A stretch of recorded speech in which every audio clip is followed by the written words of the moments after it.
Alors avant de venir à Molène, personnellement j'avais une vision d'un territoire très petit, éloigné du continent et aussi avec peut-être via la déprise démographique, la situation climatique, etc., un sentiment qui pouvait être partagé sur l'île d'inquiétude. Je revenais d'un été où j'avais été îlien, c'est-à-dire que j'étais sur l'île d'Aix pendant tout un mois et sur l'île d'Oléron d'avant, vivre au gré des bateaux, avec des difficultés aussi, voir le territoire se vider comme ça le soir quand tous les touristes partent. Vivre entouré d'eau, c'est forcément un plaisir et j'avais hâte, vraiment hâte de voir ce que Molène avait à offrir. Avant de venir sur l'île, j'avais une vision de l'île un petit peu austère, qui était vulnérable aux éléments, et des habitants qui étaient fiers d'habiter sur cette île. Alors avant le terrain, je voyais Molène comme une île éloignée du continent, à peu près 1 heure de Brest, et aussi comme une assez petite île qui est touristique. Oui, j'avais peut-être cette idée d'une île un peu rustre,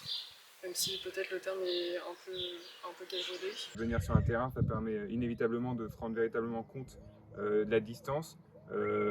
Là par le bateau, avec 45 minutes minimum de bateau depuis le continent. Le trajet en bateau, il est assez rugueux, mouvementé, si on peut dire ça comme ça. Et ensuite, on arrive ici, quasiment dans la tempête, avec du vent, de la pluie. Ça donne une impression de difficulté, de violence quasiment face aux éléments. Et l'île, elle le renvoie bien. Peu de monde dans les rues, les gens sont assez fermés, au premier abord en tout cas. Au final, une fois arrivé sur le territoire, la taille de l'île s'est confirmée, on en fait le tour en 30 minutes. Le sentiment d'inquiétude, on ne l'a pas du tout retrouvé, que ce soit chez les habitants ou même via des élus ou des acteurs rencontrés. Vraiment, ils étaient plutôt sereins sur le fait qu'ils puissent ensemble et collectivement faire face aux enjeux qui arrivaient et qui s'annonçaient pour l'île. Et ensuite, je me suis rendu compte que la question de la vulnérabilité n'était pas très prégnante, tant du point de vue de l'île que des habitants. Je me suis aussi rendu compte de la vraie vie de village qui était sur cette île. Tout le monde se dit bonjour. Et j'ai surtout vu qu'il y avait un mode de vie relativement spécifique ici. Les habitants se connaissent tous entre eux et ça amène à des interactions différentes que sur le continent. Vraiment un gros décalage entre mes attentes, mes espoirs peut-être, et la réalité de ce que je viens découvrir à Molène.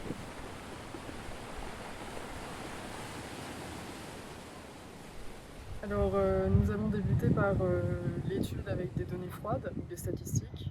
Tout ça s'inscrivait en fait dans un diagnostic ex situ. Ensuite, nous nous sommes rendus sur Molène, donc on a pu confronter tout ce qu'on avait imaginé ou pensé avec la réalité des habitants des Moléniers. Alors la méthodologie, au début, je ne l'ai pas forcément comprise parce que c'est vrai que nous, en développement local, c'est pas les mêmes méthodes, c'est pas les mêmes manières de réaliser nos projets. Elle nous semblait, en tout cas quand on nous l'a présenté théoriquement, très différente de ce qu'on pouvait avoir l'habitude de faire, assez artistique, avec un rendu très original par rapport à des rendus papier. On se rend compte qu'il va y avoir une dimension artistique aussi, une question d'appréhension de nos ressentis qu'on n'a pas du tout l'habitude d'avoir, nous en tout cas en tant qu'étudiant à la fac. Avoir une appréhension du territoire qui sera beaucoup plus personnelle, avec aussi peut-être plus de nuances, moins froide, moins désincarnée. Au final, la méthodologie est assez proche de celle qu'on utilise en développement local. On vient chercher le regard des habitants sur leur vie, sur le territoire et sur la perception des enjeux.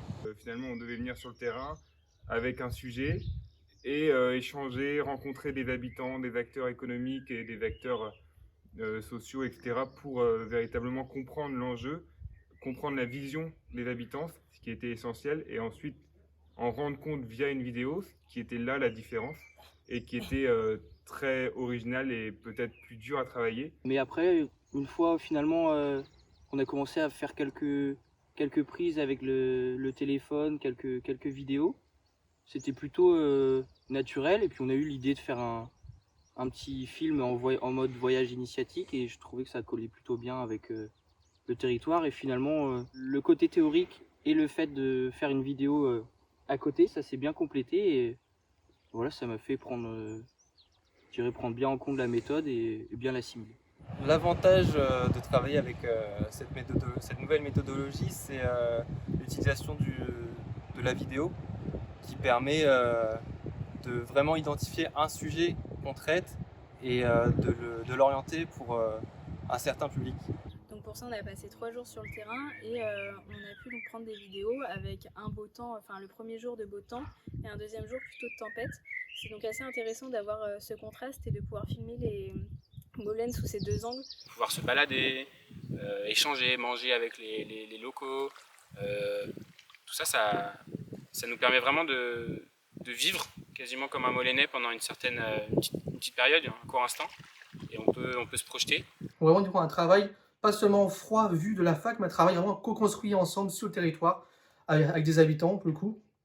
Et du coup, disons on fait de riche de différents récits, de différentes aussi cultures aussi vues aussi localement. Et ce que j'ai bien aimé aussi, c'est le fait qu'on fasse des temps de réflexion collective. C'est-à-dire qu'on se pose et que chacun exprime le fond de sa pensée, qu'il dise des mots qui sont en rapport donc avec le sujet de l'étude, donc que ça soit l'érosion, la montée des eaux, les îles donc face au dérèglement climatique. Le territoire existentiel mouvant, ça se rapproche assez à la notion de territoire vécu qu'on a vu en cours et qui fait référence en fait à un esprit un peu identitaire de communauté avec des projets qui viennent directement des habitants du territoire. On s'est rendu compte que la méthodologie de territoire existentiel mouvant était assez proche du territoire vécu et de la méthodologie qu'on pouvait utiliser habituellement dans d'autres travaux réalisés dans le cadre de la production. En échangeant avec les habitants, on se rend compte de l'importance justement d'avoir leur avis dessus, de ne pas imposer notre vision que l'on établit sur des données froides, des statistiques. D'aller sur le territoire, ne pas travailler en vase clos dans son bureau, tout seul, avec justement des données froides, ce serait un peu le piège. Et ça montre en fait l'importance de venir et de s'imprégner de ce territoire. Et ça, nous, c'est pas quelque chose qu'on avait l'habitude de traiter. On parle souvent de statistiques, de données, des taux de pauvreté ou chiffre d'affaires. Et parfois même quand on rentre dans des données qui sont censées être plus sociologiques, plus humaines, plus chaudes, ça reste quand même, selon moi, un prisme limitant. Et l'outil vidéo permet d'avoir un support sur lequel on peut établir une conversation, échanger ensuite. C'est plus ludique.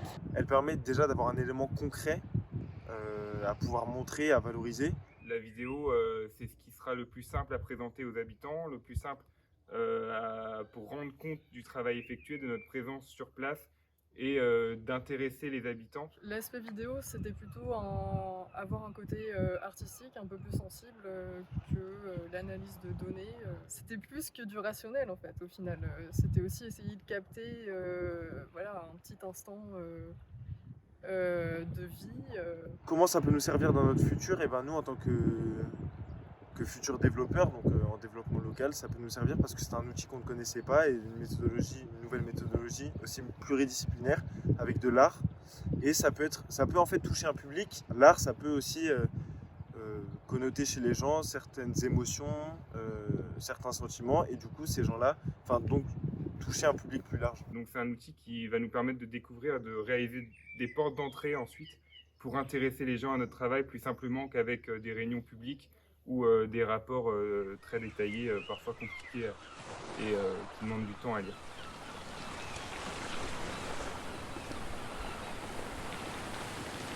Pour faire court, ce que je retiens de Molène, c'est une communauté soudée qui a conscience de son histoire et qui a conscience également de ses enjeux futurs. Moi, ça m'a permis et je pense à tous, ça nous a permis de prendre du recul en fait par rapport au sujet qu'on voulait cadrer, qu'on voulait comprendre.